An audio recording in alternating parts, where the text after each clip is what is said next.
ഇപ്പോൾ പാലക്കാട് രാഹുൽ മാങ്കൂട്ടത്തിൽ MLA-ക്കെതിരെ BJP-യുടെ പ്രതിഷേധം. Palakkad city president Prashant Shivan സംസാരിക്കുകയാണ്. തത്സമയ ദൃശ്യങ്ങളിലേക്ക് ചൂലുമായാണ് പ്രവർത്തകർ എത്തിയിരിക്കുന്നത്. തത്സമയ ദൃശ്യം.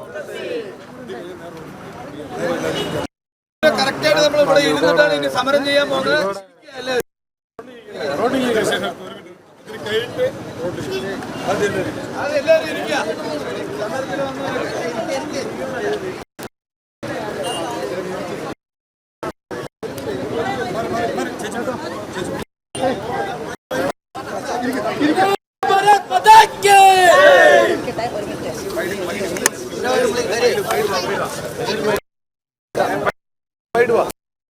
വൈഡ് വന്ന എല്ലാവരും കിട്ടും.